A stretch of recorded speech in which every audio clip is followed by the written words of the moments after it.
But some of the interfaces you can't see how to unmute yourself. It doesn't have that. Okay, well, we have some people over looking at chat, I think, to help them out. Okay, so. Perfect. I just wanted you to know that that was going on. Okay. Okay, hang on just one more second here and we'll be good. So they're going to advance. Okay, great. So Tasha, I'm so sorry. Did you already welcome people? I have not done anything except rate your slides. I was waiting for you, my dear. Get started. I think we're ready.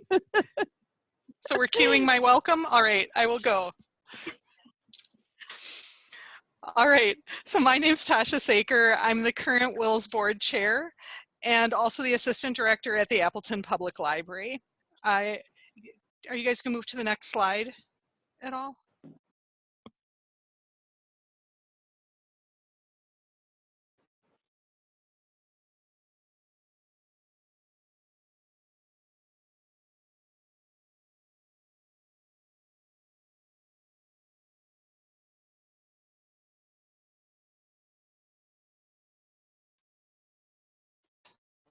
Well, so first I want to thank our amazing WILS staff members and director.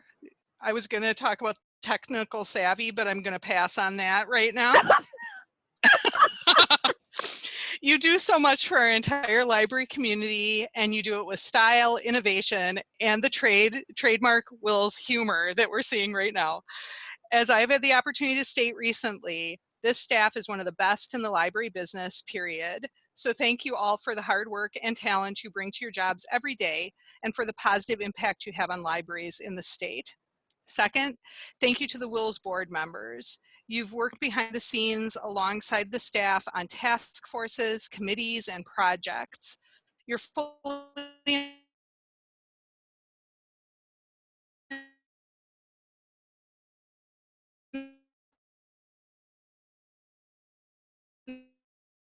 libraries in the particularly for your patients this morning, but among other things. I know that this is a year of changes at WILS, but I also know that as librarians, we have learned to be great at handling change. So thank you for, as members, your innovative ideas, your willingness to explore, and your openness to new approaches. And we're going to hear a lot about that today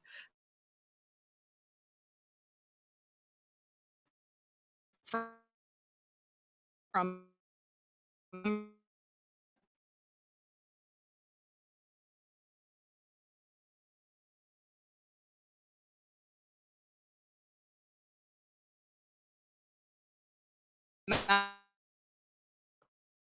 20 members. So see these slides exactly in order, and so we'll do the best we can on that. So I have the pleasure of introducing the WILS board and the WILS staff to you today. So the WILS board consists of 13 people, and you're seeing hopefully their names up on the screen right now. These 13 people represent all types of WILS members. They're our sounding board and our support, and we could not do what we do without them. So I wanted to give a special shout out to the executive committee this year, and they're the folks over in the circle on the side. That Tasha, Paul, and Jane have been doing just a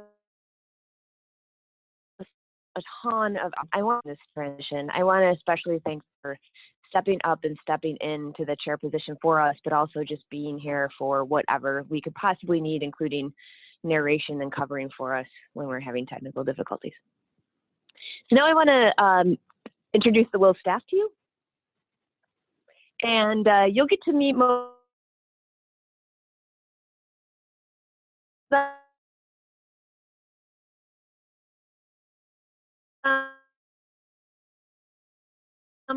during and won't use work on our digital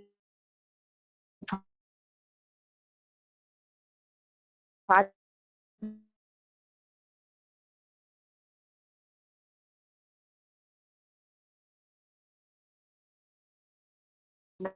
with us. I want to talk. So we've had a couple of and I just mentioned those.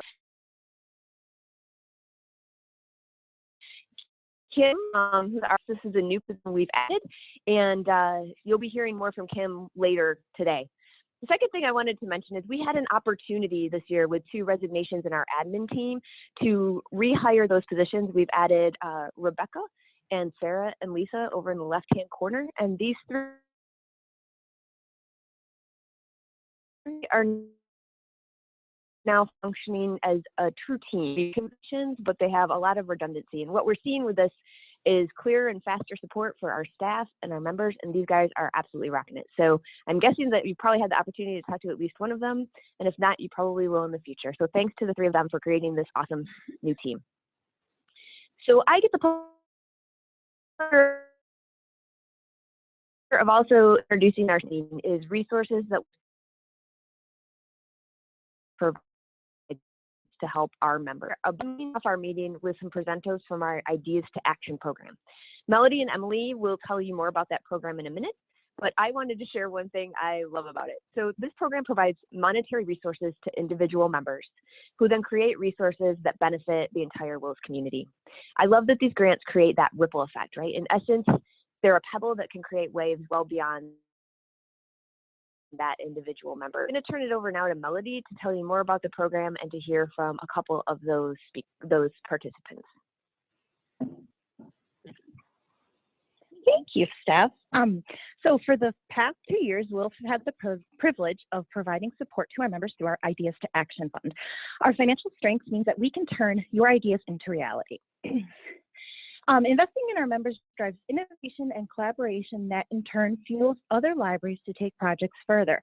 We also know that sometimes the barrier to completing a project is not a lack of funds, but the lack of time to plan or to think about a process.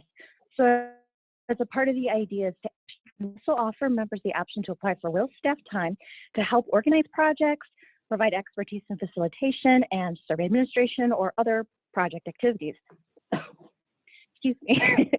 We are super excited today that we have 2 of our Ideas to Action recipients with us to talk about their projects, how they use the Ideas to Action Fund, and how you too could replicate their projects. First up are Eric Jennings and Hans Kischel of UW-Eau Claire. Using Ideas to Action funds, they were able to put on a Games in Libraries conference. So we're going to hand it over to them right now. Let's see. Oh, there we go. So can we get to the next slide? Oh, and the next one after that. Excellent. So my name is Eric Jennings. I'm Hans Kischel. And whoa, can we go back one? Oh, keep going. Technology, huh? So just some quick background.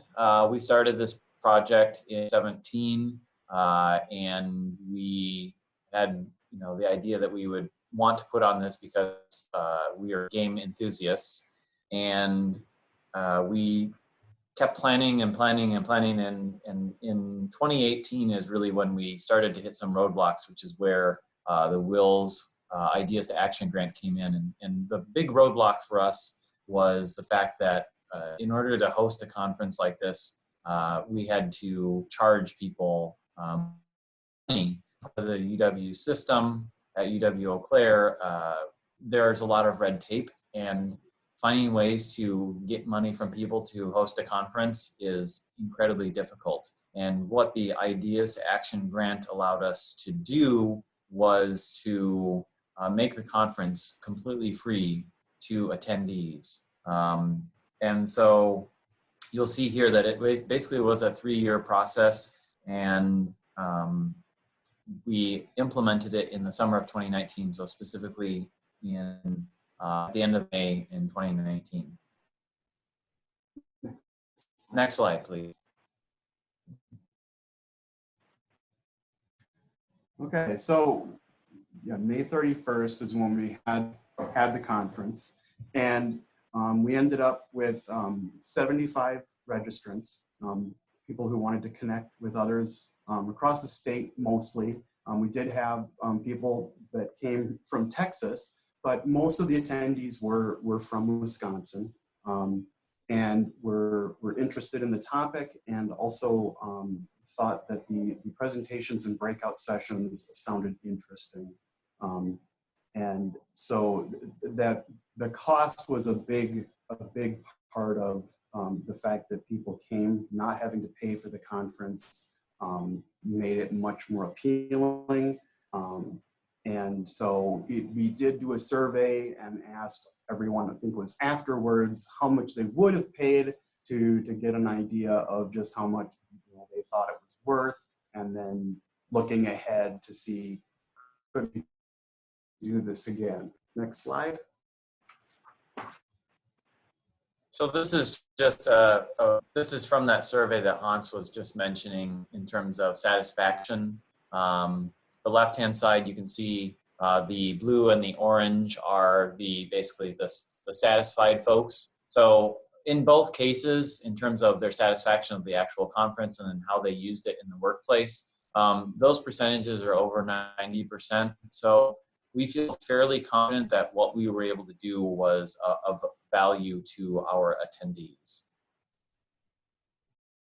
Next slide.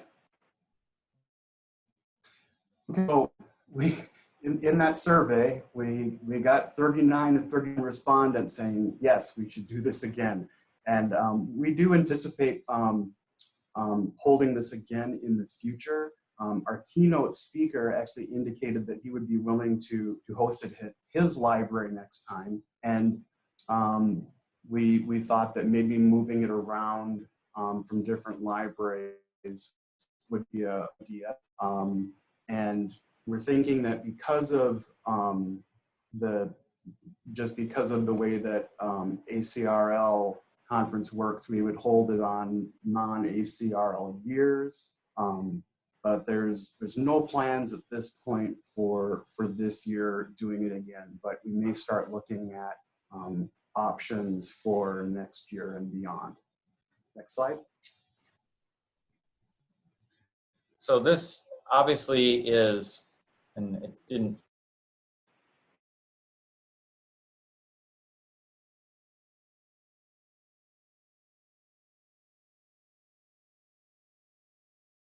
we did it at the end. And WiLS did help us with putting that survey together and making sure that the questions were well directed and that we got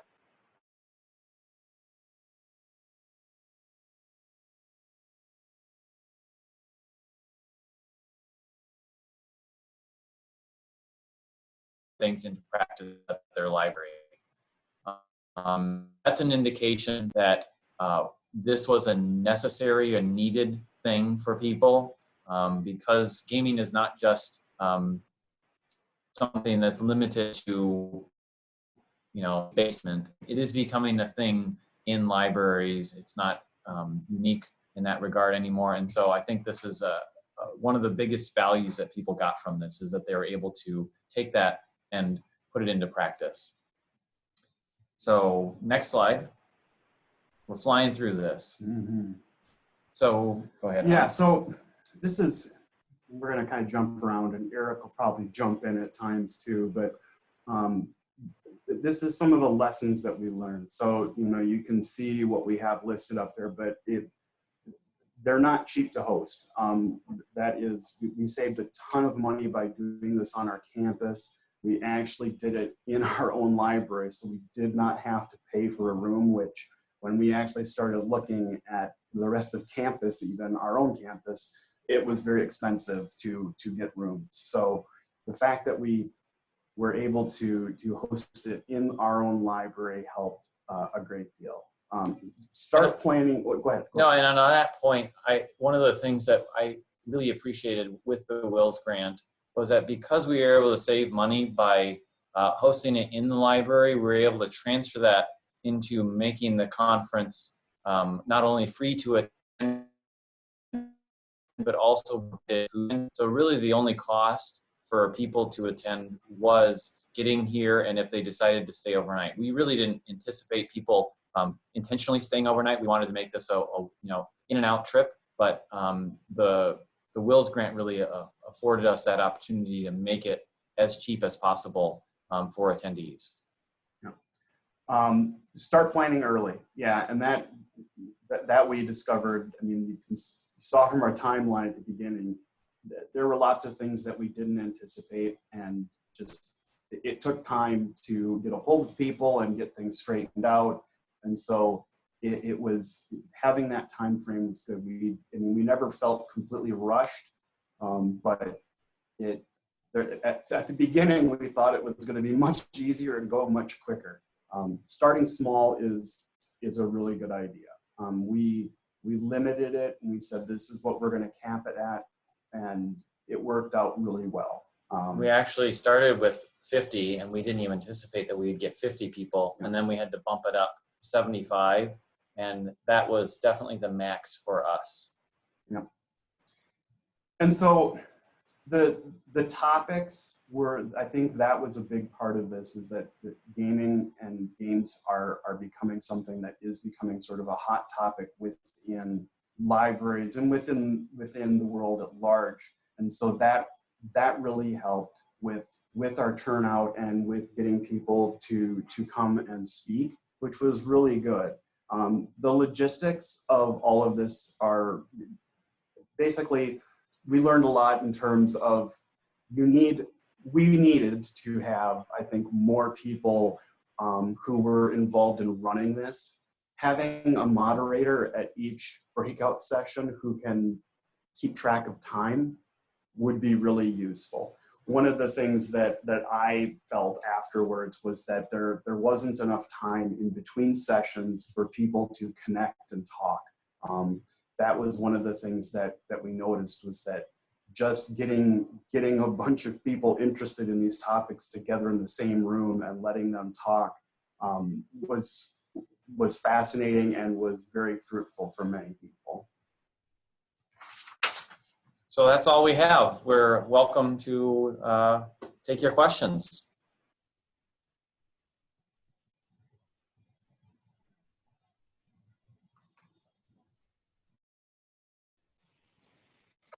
Thanks for sharing, Eric and Hans. Do we have any questions from chat that we want to? Okay. All right, great. So, excuse me. This is Emily Fotenhauer, part of the WiLS staff, and we have another event project that we wanted to highlight from the Ideas to Action Fund. This one, so Eric and Hans shared a project that they have completed, and now you get to hear from one that is kind of more in progress. So we're going to hear from Jane Royston, the Fox Valley Technical College in Appleton.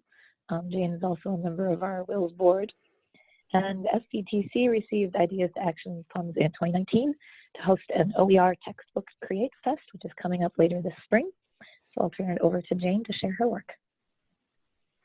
Hi, Emily. I want to thank WiLS, first of all, for granting Fox Valley Tech the Ideas to Action grant. I would encourage anybody, any of the libraries, to apply for it. The application is very simple to fill out, so it's very easy to do, and I would encourage you all to try it. We will be having a Create Fest on April 24th here at Fox Valley Tech in Appleton, and it will involve inviting all the medical terminology instructors from the Wisconsin Technical College system, and of course all the librarians too.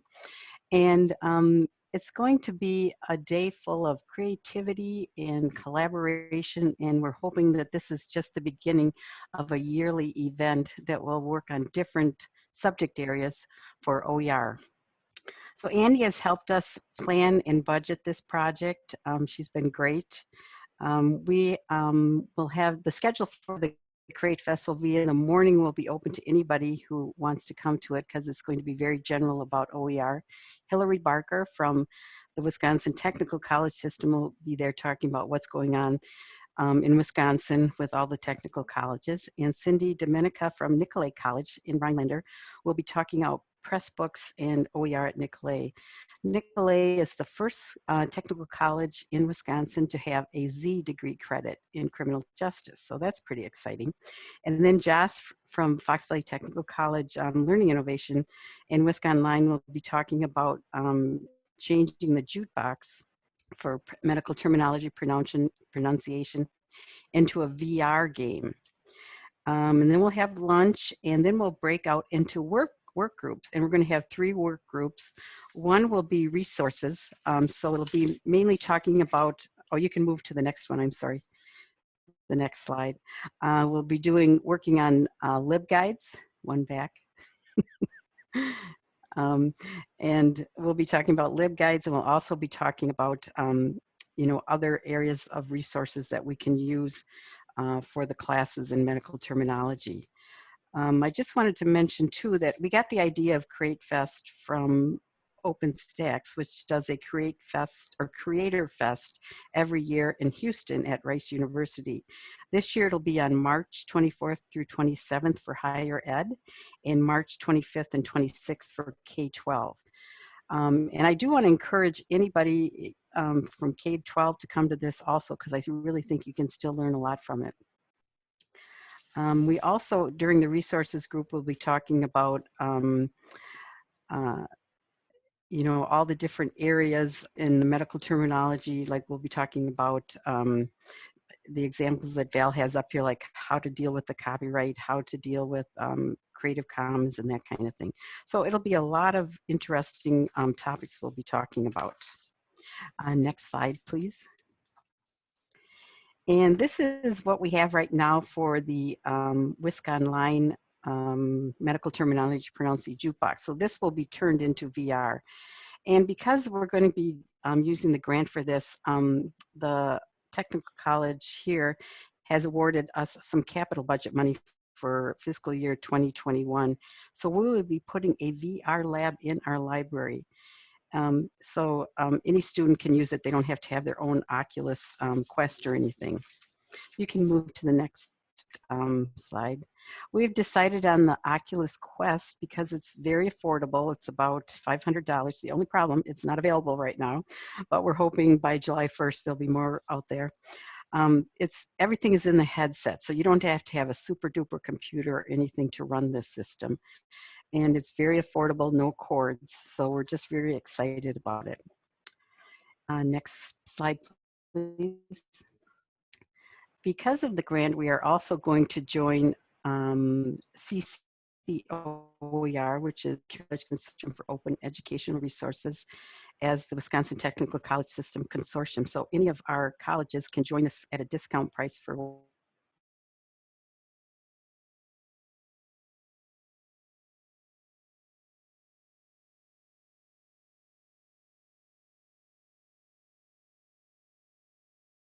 and other places too.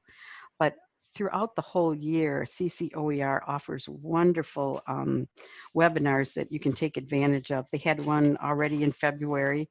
There's one coming up the whole week of Open Ed. They have quite a few seminars. April 8th, they're going to have open pedagogy and faculty and students. They're going to have user-friendly design with OER on May 6th. June 3rd, they'll have sustainability frameworks and lesson learned, just as a few examples of the many wonderful webinars they offer. So we are really encouraging a lot of our colleges to join it this year to get acquainted with it. And they also have a wonderful listserv. So if you're having problems finding resources for a certain textbook that you're looking for some OER resources, you just put an email out there and you get wonderful results back from people. And let's see what else here. Oh, we will also be discussing assessment for one of our work project groups. And we'll probably be talking about quizzes and, you know, pronunciations, assessments, and that kind of thing. We'll be talking about H5P. If anybody is interested in learning more about that, there'll be a conference in Madison, May 18th through the 20th at UW-Madison at Memorial Union that might be very helpful. Also, there will be a summit at UW-Stout, Affordability Summit. There are going to be a couple of wonderful keynote speakers there, and this also is a free conference, except for if you want to stay overnight or your travel time. Haben Girma, who wrote The Deafblind Woman Who Conquered Harvard Law, will be talking about accessibility. And then on Wednesday, Chris Gilliard will be talking about privacy.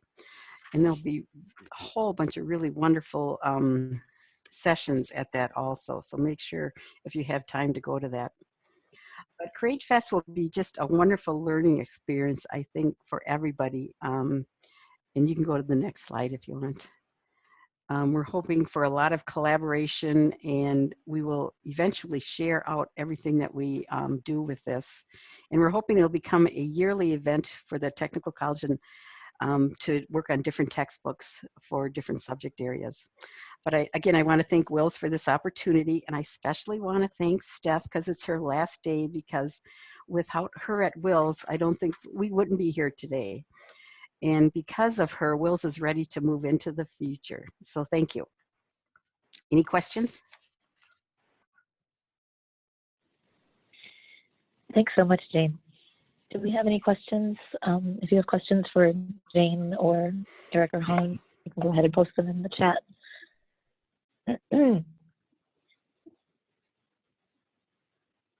Okay. So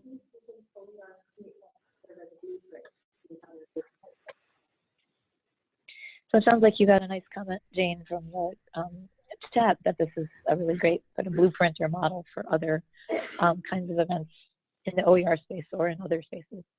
And yes, you can look for reports from Jane and from the other Ideas to Action projects from 2019. We'll be sharing out blog posts as kind of updates about their work over the next few weeks. And then later this summer, reports from the completed projects will be available on the WiLS website. We also wanted to let you know that we will be offering the WiLS Ideas to Action Fund again for the third time in 2020. The application period for this year's fund will open on April 6th. And we'll be accepting proposals through June 1st. And all WiLS general members are invited to apply for awards of up to $5,000. And in addition to or instead of funding, you can also apply for WiLS staff time to provide expertise in facilitation, survey administration, or other project activities. And we did have a few kind of tips and suggestions that we wanted to share as you might be thinking about developing your proposal. So we're looking for projects that encourage or emphasize collaboration, either within your institution or across institutions, other institutions in the library ecosystem, or just in general, other collaborators in your community. We're looking for things that are innovative, exploring new areas, new solutions to problems, or solving problems in new ways. And then a really important part is that we want these, the outcomes of these projects to be used by multiple members of the Wisconsin library community, either as a blueprint, a way to replicate it, a creation of guidelines, so things that can be used by other WiLS members to continue this kind of work.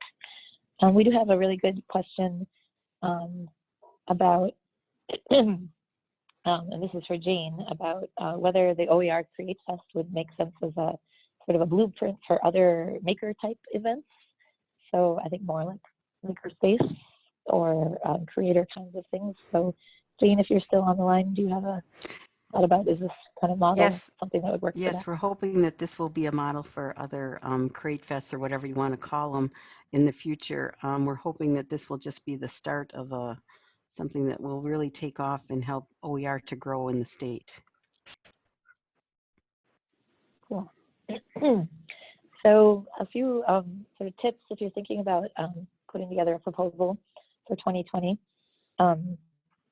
All the proposals will be reviewed by a committee that consists of 2 WiLS board members, 2 WiLS staff members, and 1 member of our WiLS finance committee. And a few things that we wanted to encourage you to keep in mind when you're putting together your proposal. One is to really clearly define the need or the gap that your project will address. We're encouraging innovation, but not innovation for the sake of innovation, more something that solves a problem or need that's been expressed in your community. We want to hear about who is on your team, who you'll be working with on your project. That might be other staff within your library or partner organizations outside the library. In the application process, as Jane said, it's pretty simple. We don't have a lot of questions that we ask. We don't ask for a fully itemized, detailed budget, but as far as the budget component, we do need to see enough detail to know you've done your research and put together some realistic costs. And then finally, thinking sort of in the seed or pilot kind of mode, what we've seen over the past 2 years is that the committee has generally been more interested in funding projects that are sort of smaller and short term, sort of a pilot or a seed initiative, startup, experimental. They're less inclined to fund projects that are already ongoing or where the funding is being put towards part of a larger multi-year program. We really want this to be that sort of startup impetus to do more in the future. And we are happy to take feedback. If you have an idea you want to run by us, if it's a good fit, or get some input as you develop a proposal, you're welcome to reach out to Melody or myself, Emily, directly with any questions or ideas that you might have as you might be thinking about this for 2020. Any other questions we've got? All right, I am going to turn it over to my colleague, Vicki Tobias. Thanks, Emily. This is Vicki Tobias, and I'm also a WiLS staff member. And I want to thank you all for sharing your thoughts this morning on our Mentimeter poll. Our prompt for today's meeting was, what do you want to accomplish in the coming year? And you responded with some of the following ideas and goals. Increased engagement and outreach, strategic planning activities, developing new and or improved workflows, facilities planning, implementation, and sustained funding for these projects, legacy planning for staff retirements, skills development, including communication skills, a few different data-focused projects, and my personal favorite, accomplishing more off of the to-do list, which I think we all have that goal every year. So I think these are all excellent goals, and we definitely look forward to learning more about your work to accomplish these in 2020. So thank you so much for sharing your ideas today.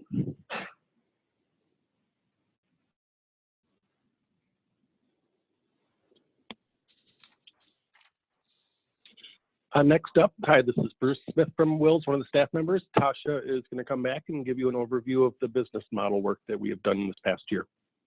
Thanks, Bruce.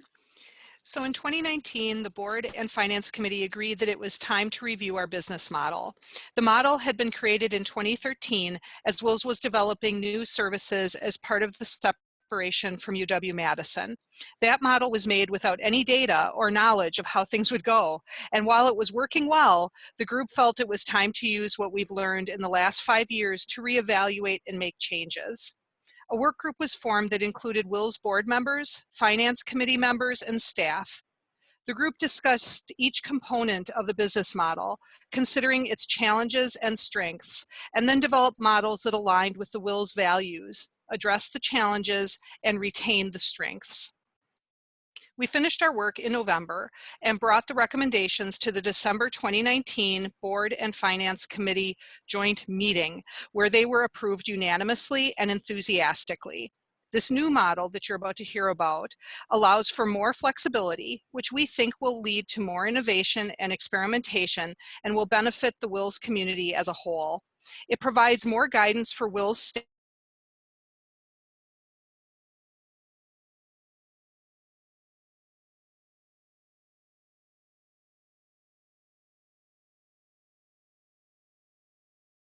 Thanks, Tasha. I'm going to talk about our first recommendation, and this is really around our hourly work. And it's kind of how we charge for work that's related to our consulting projects, our contracts for consortium management, and our grant projects also. With this work, we use a basis that is a set hourly rate for most of the projects that we have done since 2013. However, as Tasha said, we haven't really changed that model since 2013. This set hourly rate that we've been using really did not allow for the flexibility for experimentation or recognition of more challenging projects. It also didn't take into account the different cost levels of the different staff providing the service, whether it's administrative staff supporting some of the work or professional consultants. This new model addresses these issues, providing more flexibility in our project work. So when we asked about how WiLS should present our work in our contracts, our board felt strongly that we should focus on the outcome of the project and the deliverable and not the total number of hours that we have estimated for the project itself. This presentation is what our members would expect from other service providers, similar in hourly type projects, and it feels more collaborative than the focus on hours. So with this, we do have 3 components to this. We are moving to 2 different hourly rates now to account for the different levels of staff doing the work. One will be an administrative staff work hourly rate, and one will be a community liaison director / professional time rate. The second thing is this: we are going to allow for more flexibility to either increase or decrease our rates by about 25% in either direction. And this is to allow us to account for different durations that we might have trouble estimating, the difficulty of the project being new or not, how well we're going to be able to reproduce this ability, or other types of risks and such that we assess, or opportunities that we believe in starting something new. The last thing is we're going to be very clear in the communication of the outcome, the deliverables, and the total cost for that, and not focusing on how many hours we estimated to provide that particular component of the project. As much as possible, we will create contracts based on outcomes and not hours. So starting in the next fiscal year for WiLS, we will be doing hourly rates as follows, which are professional, consultant, kind of community liaison, and director level will be done at $99 an hour. And then for work that's being done to support the project by administration staff, we'll estimate that at $66 an hour. Again, we mentioned at times we like to try innovations, as WiLS. So we will have opportunities where we might do a reduced rate to see if we can partner with somebody to help us pilot and develop something, or we might have sometimes a little bit of a higher rate when we know there's a little complexity and we're all going into it, not sure exactly what it is we're looking for, but we want to explore together. So with that, I'm going to hand it off to the next recommendation, and that will be Melody. Thanks, Bruce. All right, so our next recommendation is to include pro bono activities. So we recently made this change, and by including pro bono activities in our business model, staff then have the flexibility to work on non-revenue generating projects and committees. This also helps us to organize and really essentially better serve our community, as well as increase involvement with partner organizations like the DPI and WLA. So what exactly does this look like? This is actually about just 2% or 42 hours per year for a full-time staff position. And some pro bono activities could potentially include doing things like presentations for conferences or classes that are not related or about services we currently provide or likely to lead to work, serving on committees, planning and delivering learning opportunities for our members, providing advice or support to partner organizations, reviewing grant proposals, peer reviewing for journals, or writing blogs, posts, articles, etc. We're really excited about this change, as we feel it gives us a little bit more flexibility in sharing and supporting our communities. So next up, we have Emily, and she's going to talk about learning opportunities. Excuse me, thanks. Hello again. So regarding learning opportunities, our staff and WiLS board have been reevaluating our learning opportunities and events to better understand our members' needs and figure out better paths to meet them. We've known that budgets for professional development are tight, time and expensive travel to in-person events is a challenge. And then I have in my notes here that at the same time,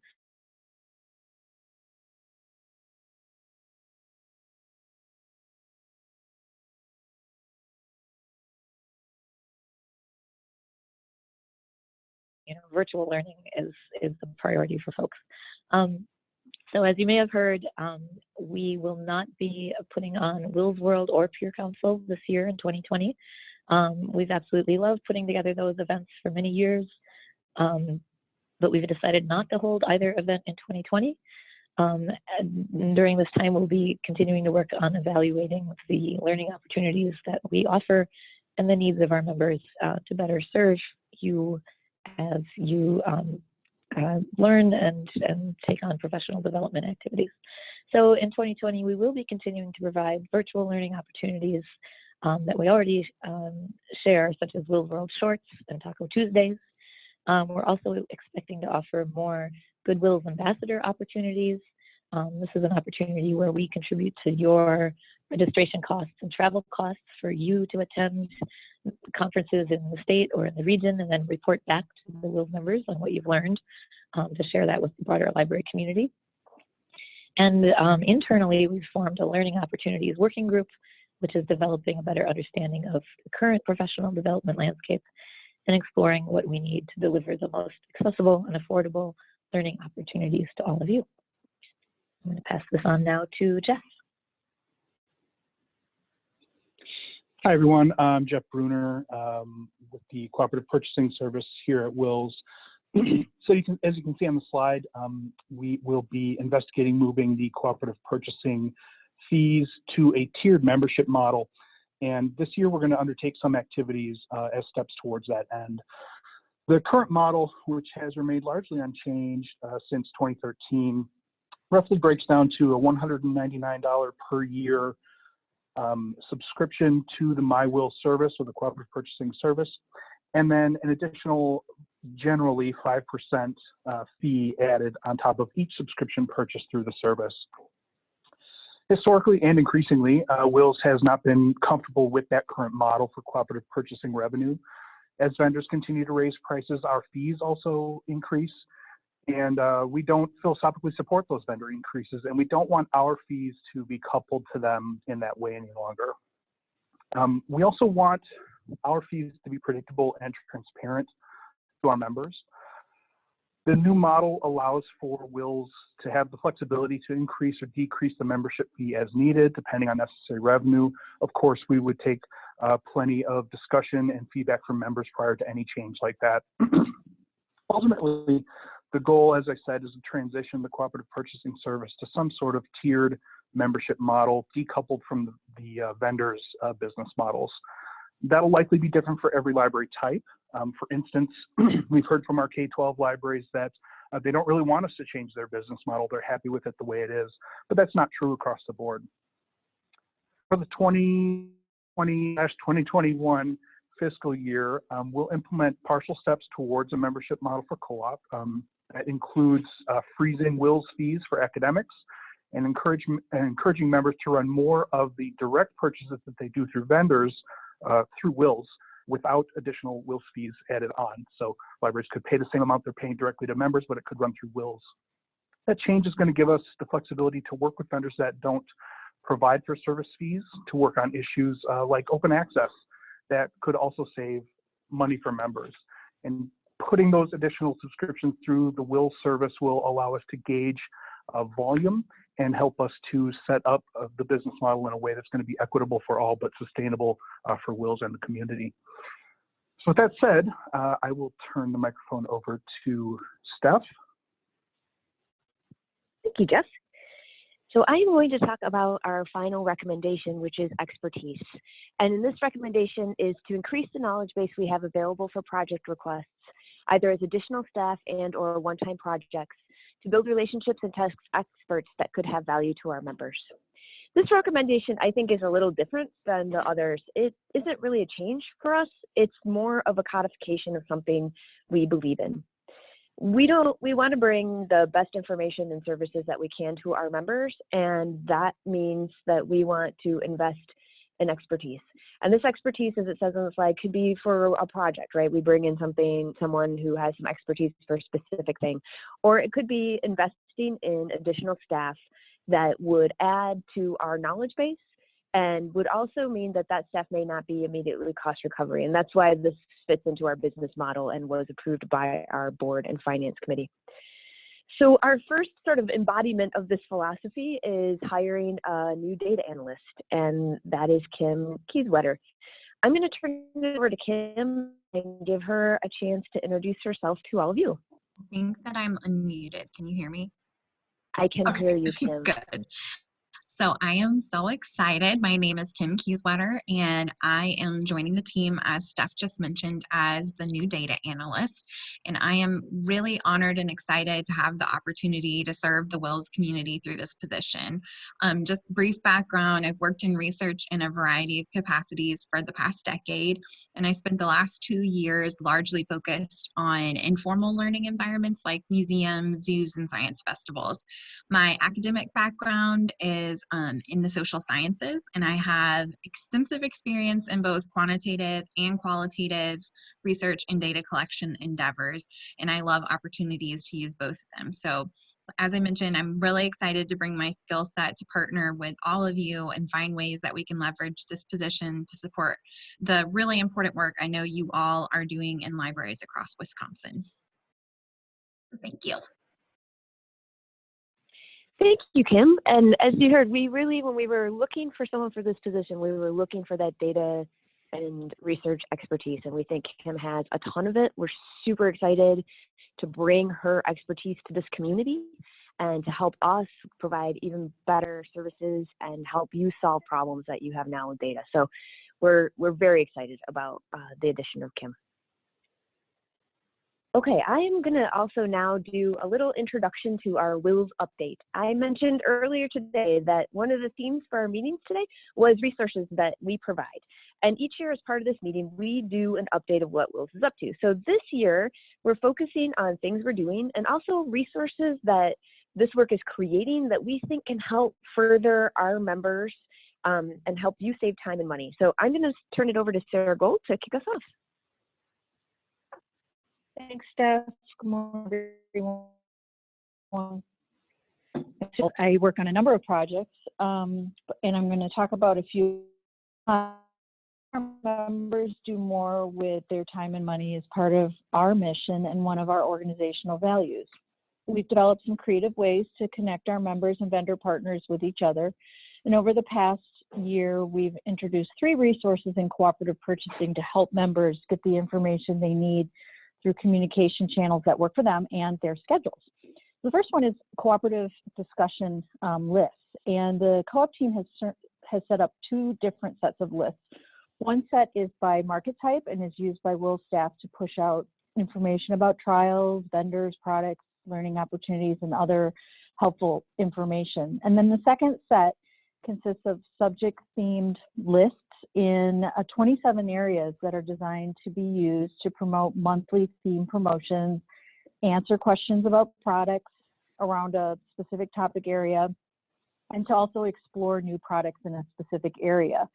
Additional information about the list, including self-registration, can be found on the WILS website under Cooperative Purchasing email discussion lists, and I also have links to each of the resources that I'm talking about right in the slides.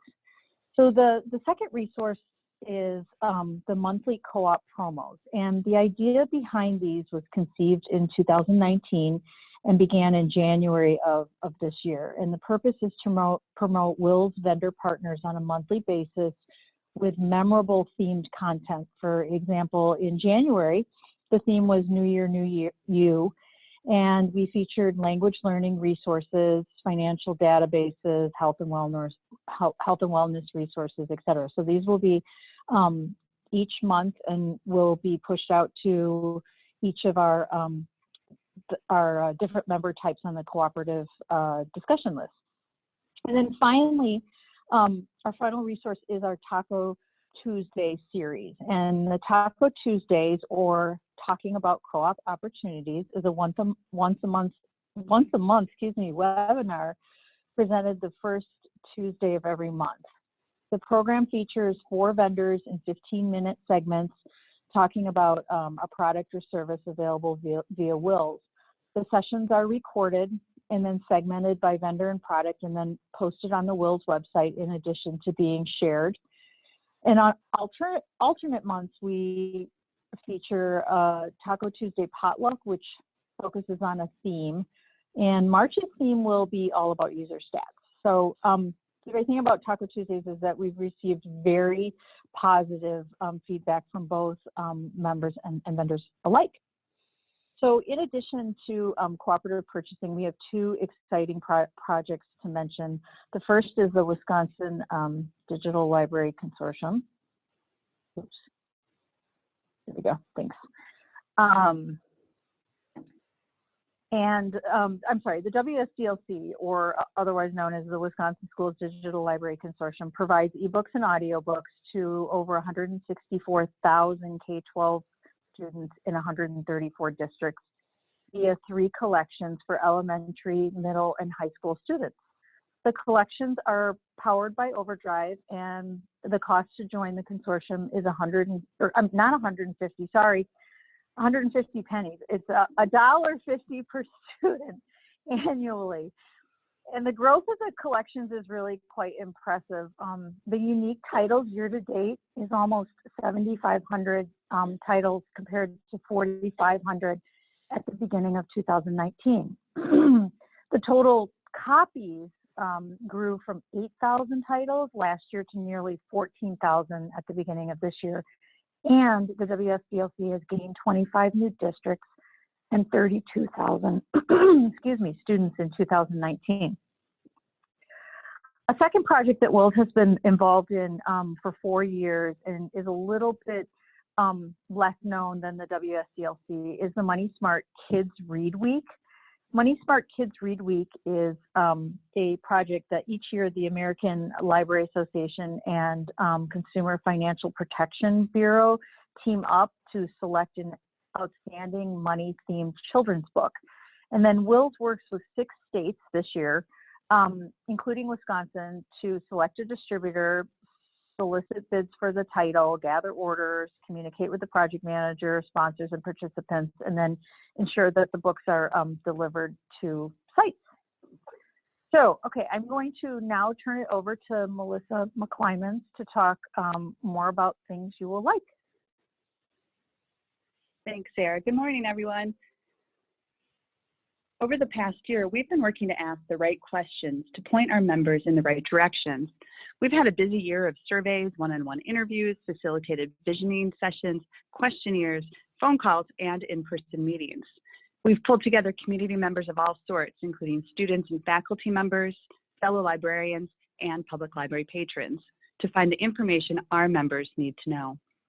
Some of the work we've done has involved a lot of questions and multiple methods for asking them.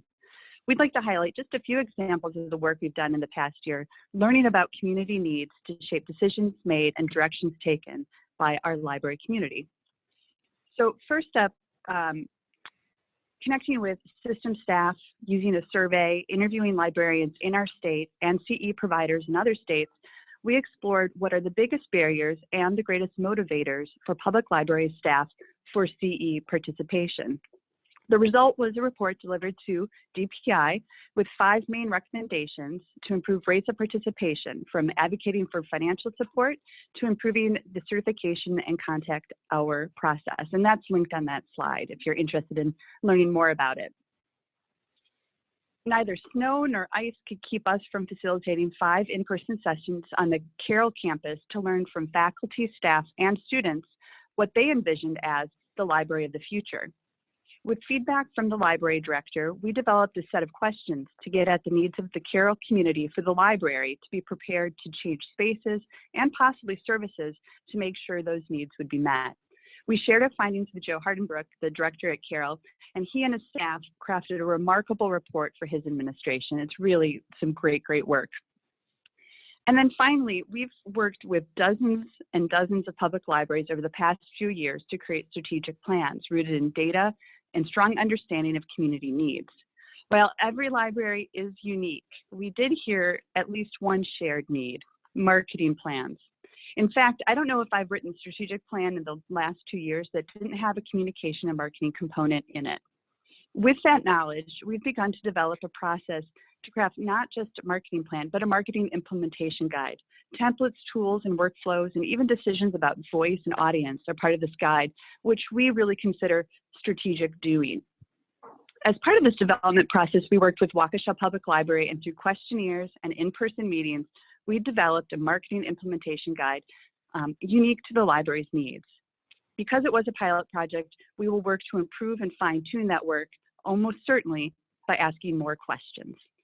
And with that, I'll pass the meeting over to Andy. Hi everybody, this is Andy Coffin, and I'm going to lead off talking about a few of the digital projects we are working on right now.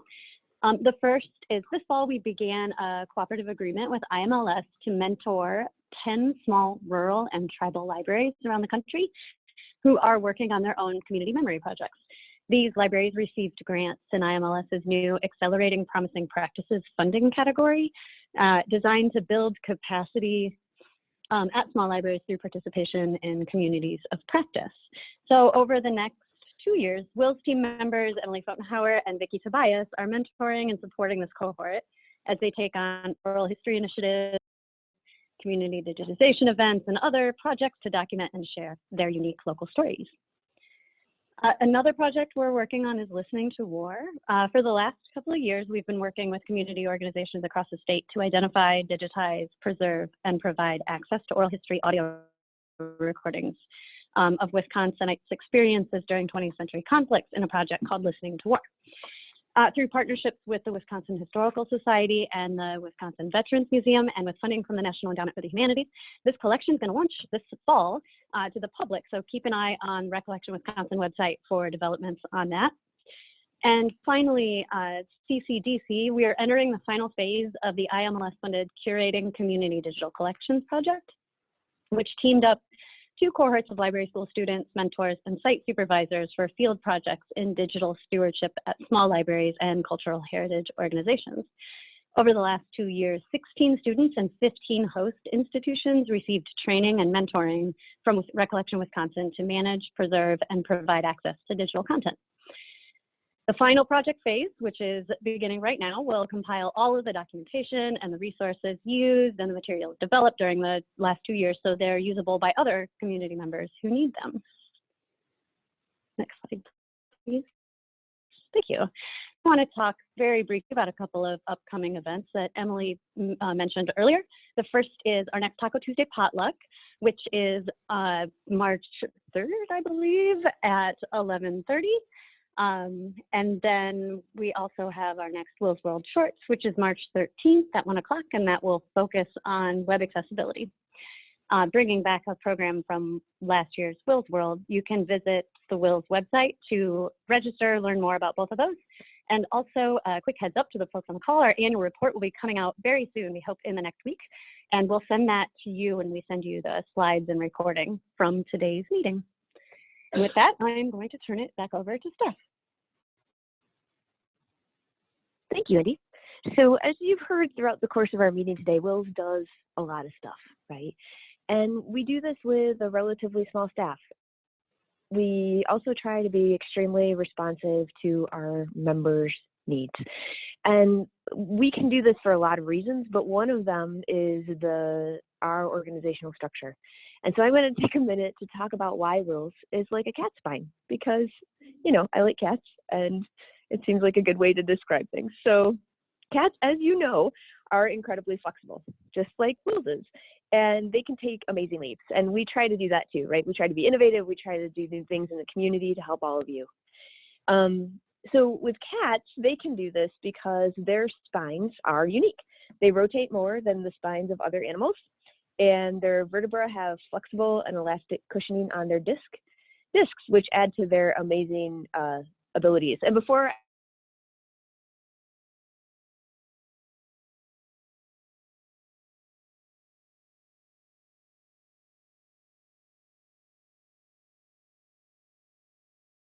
So one reason why we can do this is our organizational structure. And if we can take a look at that, I can talk a little bit more about how that is like a cat spine. So the cat spines rotate more, right? And we move around a lot. As you can see from our organizational structure, you see a lot of the same smiling faces in multiple teams. We are able to bring people in and out of projects as we need. It's not a very siloed organization. And so that gives us a lot of ability to rotate people in and out. It gives us a lot of flexibility and allows us to bring the expertise we need at any given time to any given project. The other thing is the elastic cushioning, right? So teams are able to grow as things change, and we're able to bring all these things together in a way that we couldn't if the structure was more rigid. The other thing is that this structure is designed to provide strength, just like a spine, right? This is that kind of the backbone of our organization. And a couple of years ago, we went through a redesign of our organization, and we did this with the mindset that no matter what happens, even if one person or many people leave the organization, we're able to continue on. And two of the components of that are super critical are our strategy group and our staff development group, which you see at the top. Our strategy group works with the director to help make decisions. And so they're there at the table when we are looking at new initiatives or thinking about how we best do certain things. And so this group of people is extremely important to the organization, but also means that when the director, like me, is not here for whatever reason, they're able to fill in and keep things moving forward. The same thing is true with our staff development group. We have a very high touch organization in the sense that we want to make sure people are doing well and are checking in with them regularly. And that used to be the purview of the director alone, and it was too much. And we weren't able to fulfill those needs as much as we wanted to. So we added the staff development group who check in regularly with our various staff members and also bring forward concerns and issues and keep that type of thing moving forward. So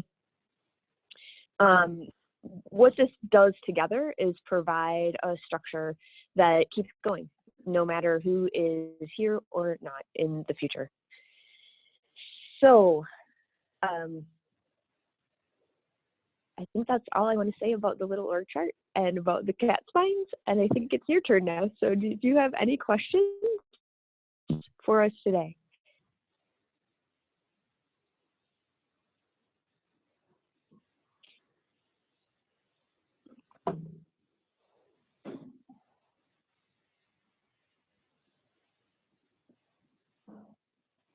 Okay, we don't have any questions so far, so I'm going to go ahead and turn this back over to Tasha.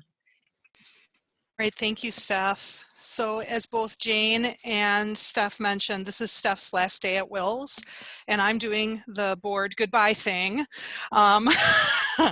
which was how they had it placed as a name. Then I was supposed to rename it, but I thought it was as good as any name could be.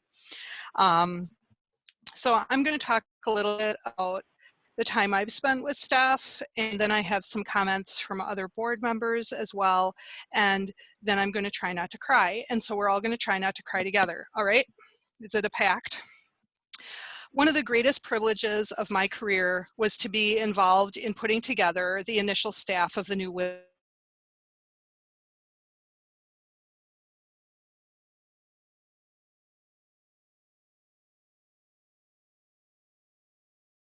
Heart out in the open and her passion on full display. I joined the WiLS board and again got to watch Steph at work from that vantage point.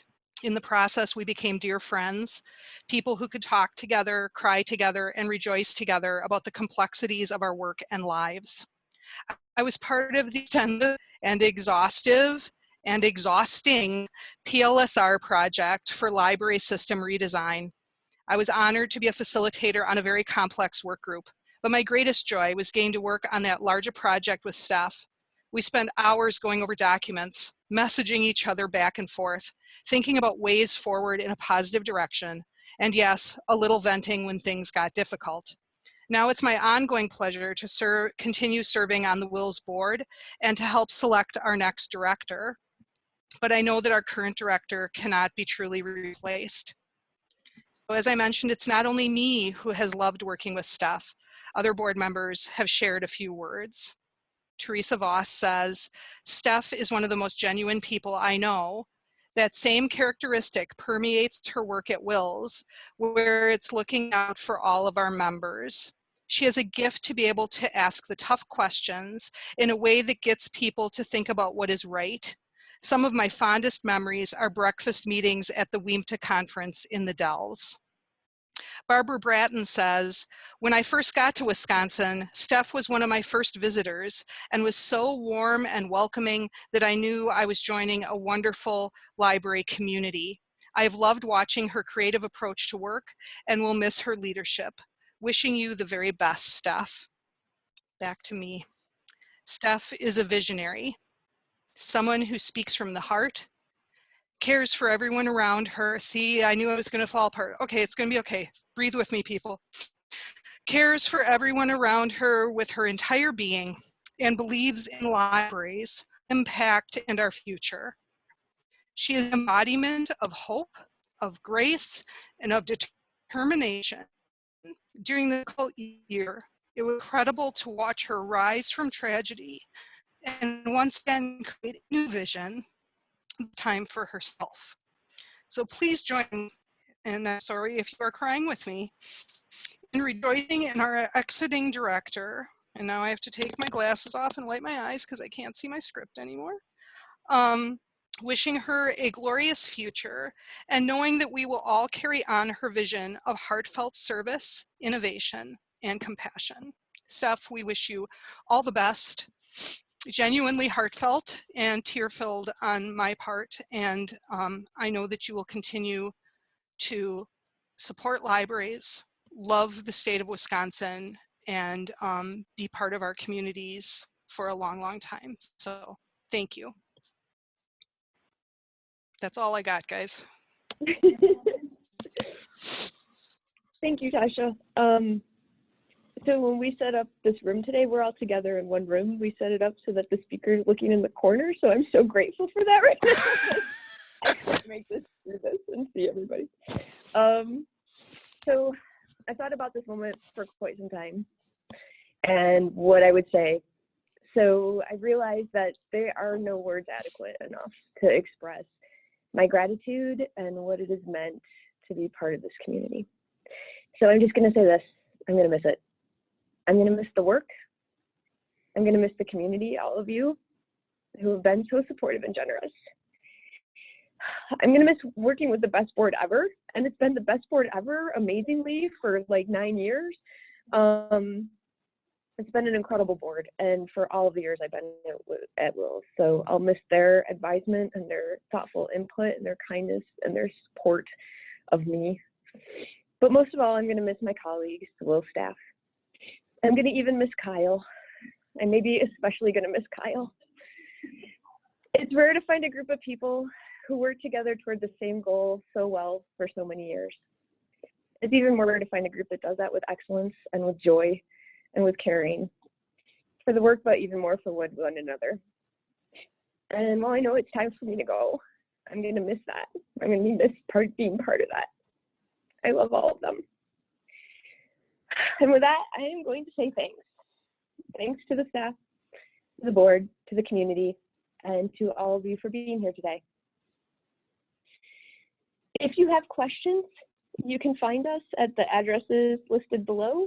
You can't email me because my email will no longer work after today.